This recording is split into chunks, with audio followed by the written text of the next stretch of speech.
इस वीडियो में हम लोग एनसीईआरटी की बुक जो है 11th की है, मेडिवल इंडिया, ठीक है। उनके राइटर हैं सतीश चंद्र।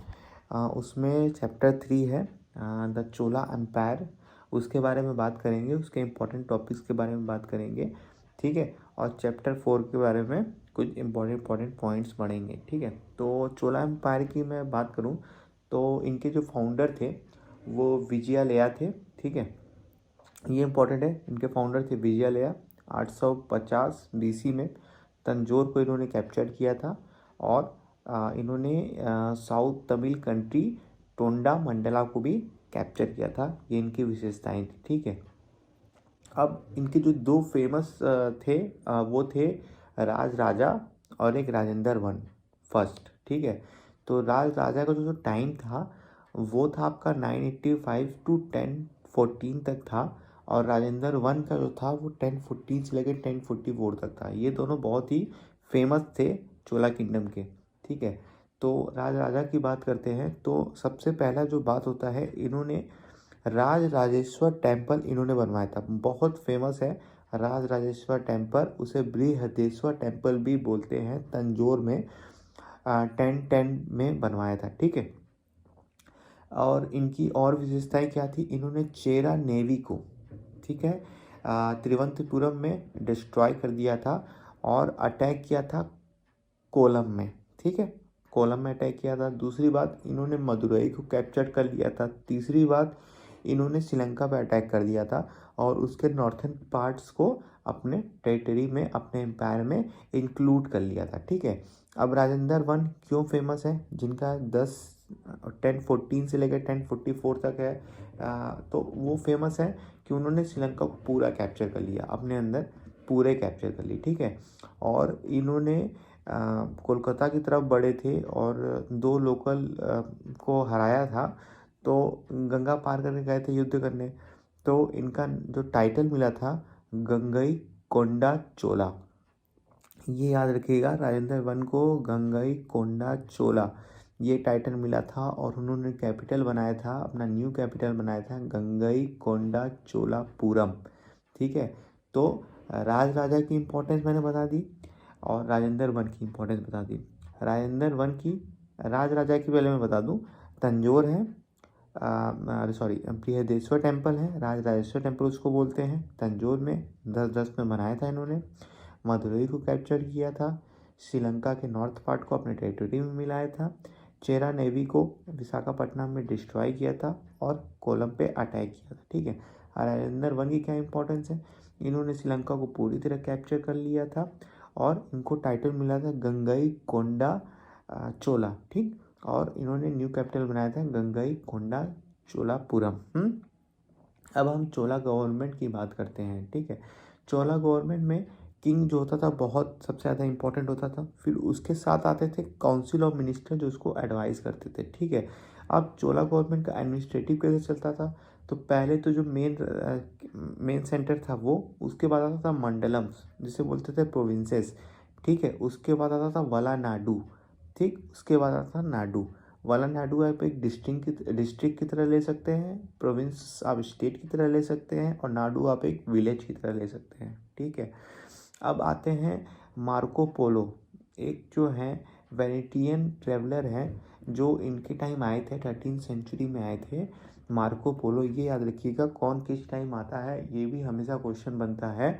तो मार्को पोलो जो है वेनेटियन ट्रेवलर हैं जो इनके टाइम आए थे। उन्होंने एक बात नोटिस की थी और उन्होंने एक बात बताई थी कि उस टाइम में जो बॉडी गार्ड होते थे वो अपने जो मास्टर होते थे उन्हीं के साथ वो भी मर जाया करते थे। ये एक इम्पॉर्टेंट फैक्ट है, मार्को पोलो ने बोला था। अच्छा, तो विलेज गवर्नमेंट भी इनके में बटी हुई थी। विलेज गवर्नमेंट में दो इम्पॉर्टेंट कमिटियाँ हुआ करती थी, एक होता था उर, एक होता था सभा और महासभा। उर जो होता था वो जनरल असेंबली होती थी, ठीक है। और सभा महासभा होता था तो जो एडल्ट होते थे, वो एडल्ट मैन होते थे गांव के, वो उसमें पार्टिसिपेट करते थे। ये ब्राह्मण विलेज में इसे बोला जाता था अग्रहारास, अग्रहरास, ठीक है। और जो सबसे इम्पोर्टेंट कमेटी हुआ करती थी विलेज में वो होती थी टैंक कमेटी, क्योंकि ये वाटर देती थी, मतलब ये अलाउड करती थी कि भैया इनको इतना पानी, इनको इतना पानी, ठीक है। तो इसीलिए टैंक कमेटी बहुत ही ज़्यादा इंपॉर्टेंट हुआ करती थी गाँव के गवर्नमेंट के टाइम में। ठीक, अब इनके आर्किटेक्चर की हम बात करते हैं। इसमें Dravida style of architecture use होता था। द्रविड स्टाइल ऑफ आर्किटेक्चर में जैसे कि एक गर्भगृह है जिसमें भगवान की मूर्ति रखा करते थे। एक जो होता था पिलर वाले एक हॉल होता था, उसे बोलते थे मंडप। ठीक है, पिलर हॉल जो होता था उसे बोलते थे मंडप। फिर उसके ऊपर आपने देखा होगा दक्षिण में जितने भी मंदिर होते थे उसके ऊपर ऐसे ऐसे ऐसे ऐसे ऐसे ऐसे करके ऊपर तक छोटा सा पतला सा एक स्टोरी बनते बनते बनते बनते एकदम पतला हो जाता है। ठीक है, आपने साउथ इंडियन मूवी में भी देखा होगा, पतला सा रहता है। तो वो जो स्टाइल होता था उसे बोलते थे विमान। ठीक है, और जो ये पूरे मंदिर को एक दीवार से घेर दिया जाता था उसे बोलते थे गोपुरम। जो ये वॉल होती थी उसे बोलते थे गोपुरम। जो ऊपर स्टोरी जाती थी, जो ऊपर बिल्डिंग जाती थी उसे बोलते थे विमान। गर्भगृह आप जान ही गए जहाँ भगवान निवास करते थे। और पिलर था जहाँ पे डांस होते थे, जहाँ पे मीटिंग्स होती थी, पिलर हॉल जो था उसे बोलते थे मंडप। ठीक है, ये होता था द्रविड स्टाइल ऑफ आर्किटेक्चर। और इसकी विशेषता मैंने आपको बता दी, चार जो चीज़ें थी। अब जो आते हैं इम्पोर्टेंट टेम्पल इनके टाइम के, तो इम्पोर्टेंट टेम्पल में कैलाशनाथ टेम्पल था। ठीक है, ये कांचीपुरम में था, इन्होंने बनवाया था। बृहदेश्वर टेम्पल में बता चुका हूँ। राजराजेश्वर टेम्पल भी बोलते हैं, तंजौर में राजराजा वन ने बनवाया था। ठीक है, अच्छा जब चोला चले गए तो चालुक्यास आए और होयसलास आए। ठीक है, चालुक्यास ऑफ कल्याणी एंड होयसलास जो उनकी जो कैपिटल थी वो थी हेलबिड।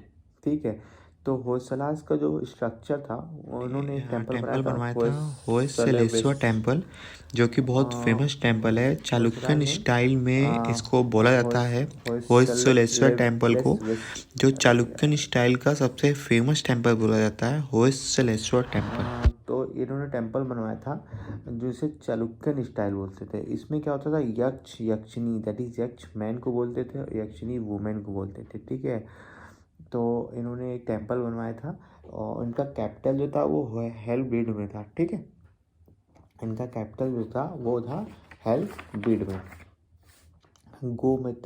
गोमतेश्वर ये जॉइंट स्टेचू है जो महावीर का, ये जॉइंट स्टेचू है महावीर का। और ये सिंगल ग्रेनाइट से पूरा स्टेचू उकारा गया है श्रवणा बेलगोला कर्नाटका में। श्रवणा बेलगोला कर्नाटका में उतारा गया है गोमतेश्वर। ठीक है, और इसको आप सर्च भी कर सकते हैं, अच्छा है स्टेचू है, बहुत फेमस है। ठीक है, नटराज जो शिवा का डांसिंग है, डांसिंग शिवा है, वो बहुत इम्पोर्टेंट है ये। और संस्कृत जो होता था वो language of the high culture को बोला जाता था। ठीक है, और इनके टाइम में मूवमेंट चला था नयनर्स एंड अलवर्स का। ये जो डिवोटीज होते थे शिवा एंड विष्णु के, इनके जो सेंट्स थे उनके जो इन्होंने जो बनाया था वो 11 वॉल्यूम्स में कंपोज करके रखा गया है। ठीक है, जो सेंट्स होते थे इनके नैनर्स और अलवर्स के, उनके जो रिटर्न है तमिल एंड अदर लैंग्वेज में वो 11 वॉल्यूम्स में रखा गया है, जिसे बोलते थे त्रिमुराइज। इसे फिफ्थ वेद भी बोलते हैं, ये याद रखिएगा। ठीक है, नाइनर्स एंड अलवर्स के जो सेंट्स थे उन्होंने language of Tamil and other language में जो अपने लिखे हुए जो उनके चीज़ें हैं उन्हें त्रिमुराइज बोलते हैं। और वो फिफ्थ वेद भी बोला जाता है उसे, ये याद रखिएगा। ठीक है, कंबन जो बहुत ही फेमस तमिल राइटर थे उन्होंने रामायण लिखा, महाभारत लिखा। ठीक है, अच्छा राष्ट्रकूटास चालुक्यास एंड होयसला। ठीक है, राष्ट्रकूटा चालुक्य होयसला जो थे वो कन्नड़ को भी पेट्रोनाइज करते थे एज वेल एज तमिल को भी करते थे। ठीक है, तो जो राष्ट्रकूटास के किंग थे अमोघ वर्षा, ठीक है, वो फेमस कन्नड़ पोइटिक्स थे। ठीक है, अच्छा कन्नड़ पोइट्री में 3 जेम्स किसे बोला जाता है ये याद रखिएगा, पंपा पोन्ना रन्ना।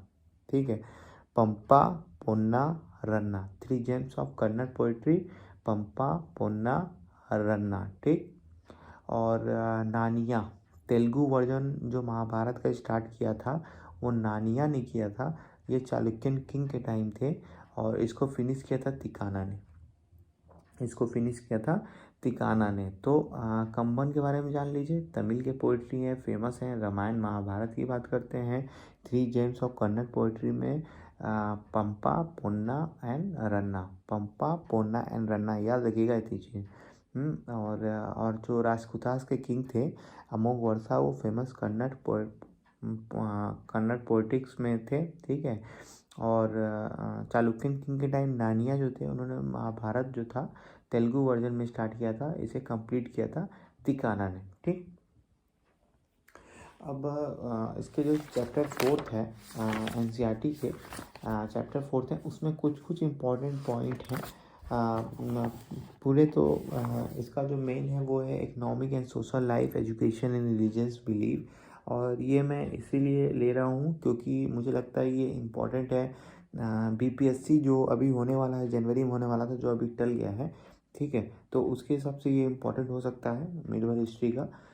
चोला बहुत ही इम्पोर्टेंट होते हैं तो इसी में, ठीक है। तो इसमें कुछ ज़्यादा है नहीं, इसमें आपका क्या है जो इम्पोर्टेंट है, जैसे कि बोरोबुदुर बुद्धिस्ट टेम्पल कहाँ पे है, ये जावा में है, ठीक है। और अंगकोर वाट टेम्पल कहाँ है, ये कंबोडिया में है, ठीक है। इंडोनेशिया को पहले सुवर्ण द्वीप बोला जाता था, याद रखिएगा, इंडोनेशिया को पहले स्वर्ण द्वीप बोला जाता था। और बृहद कथा कोश किसने लिखा था, हरिसेना ने लिखा था, याद रखिएगा। ये सब पॉइंट जो है, ये सब पॉइंट ज़्यादा इम्पोर्टेंट है, ठीक है। और ये सब पॉइंट ज़्यादा इम्पोर्टेंट है। बाकी तो जैसे कि बता रहा हूँ मैं कौन कब आया था, जैसे मत्स्य पुराण था जिसमें अलाउ किया गया था कि भैया पति जो है अपनी बीवी को मार सकता है, तो ये मत्स्य पुराण में है, ठीक है। और रजत रागनी संस्कृत में लिखा गया हुआ है और कश्मीरी रूलर्स के बारे में ये चीज़ें लिखी गई हैं, ठीक है। रजत रागनी ये संस्कृत में लिखा गया है और ये कल्हारा द्वारा लिखा गया है और ये कश्मीरी रूलर्स के ऊपर लिखा गया है, ठीक है। और सुलेमान, अरब राइटर सुलेमान, इन्होंने लिखा है कि किंग के साथ उनकी औरतें भी जल जाया करती थी, वो भी इन्हीं के टाइम थे, ठीक है। कुछ इंपॉर्टेंट यूनिवर्सिटीज़ की बात की गई है, जैसे Nalanda university, Vikramshila university, Udantapura university. ये तीनों कहाँ हैं, ये तीनों बिहार में है। नालंदा, विक्रमशिला, उदंतपुरा यूनिवर्सिटी तीनों बिहार में है, ठीक है। लीलावती किसने लिखा था, भास्कर ने लिखा था। अल बुरूनी, ठीक है, वो भी इसी टाइम आए थे इंडिया में, ठीक है, सेंट्रल एशिया। 11वीं सेंचुरी में वो भी आए थे यहाँ पे, अल बुरूनी। और जो हिंदुज़म को जो फैलाने वाले थे, उनमें जो सबसे ज़्यादा इम्पोर्टेंट थे वो थे गोरखनाथ, ठीक है।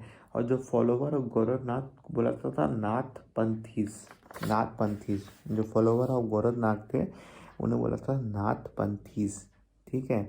और जैन टेम्पल किसने बनवाया था, माउंट आबू में Dilwara temple at mount Abu, वो बनवाया था चालुक्यन किंग ने बनाया था, ठीक है, ये याद रखिएगा। 12वीं सेंचुरी में एक पॉपुलर मूवमेंट था, ठीक है, लिंगायत और वीर शैव मूवमेंट, ठीक है। 12वीं सेंचुरी में लिंगायत और वीर शैव movement, it was founded by बसावा एंड हिज नेफ्यू चना बसावा, ठीक है। लिंगायत और वीर शैव मूवमेंट, ठीक है, इट वाज फाउंडेड बाय बसावा एंड चन बसावा, ठीक है। और एक फिलॉसफी थी, इम्पोर्टेंट फिलॉसफी है, वो है संकारा फिलॉसफी बोलते हैं। संकारा फिलॉसफी का मतलब होता है अद्वैतवाद, ठीक है।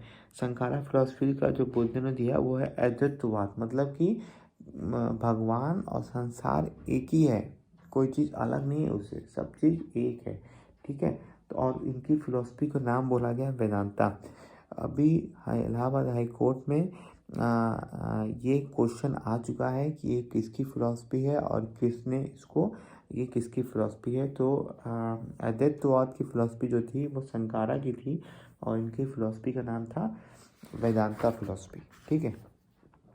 और जो तंत्र और मंत्र के लिए जो जो हिंदुज़म फैलाया, जैनिज़्म और बुद्धिज़्म को साइड किया और हिंदुज़म को बढ़ावा दिया, उनमें एक और नाम था रामानुज।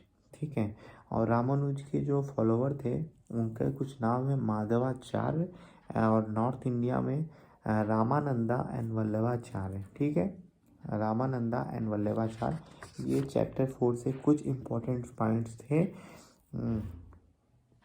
कुछ इम्पोर्टेंट पॉइंट्स थे, जैसे कि लिंगायत और वीर शैव मूवमेंट, ये बसावा ने शुरू किया। ठीक है, संकारा की फिलोसफी थी आदित्यवाद, दैट इज वेदांता।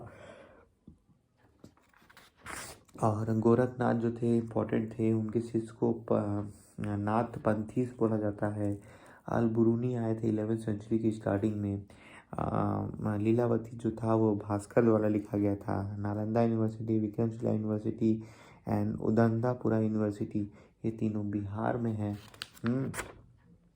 बिहार में है। रजत रागनी कश्मीरी रूलर के बारे में लिखा गया है, इनको लिखा गया है कल्हाना ने, और ये संस्कृत में लिखा गया है। ठीक है, ये सब जो इम्पोर्टेंट पॉइंट हैं। और कौन क्या बनाया है, माउंट आबू चालुक्यन किंग ने बनवाया था।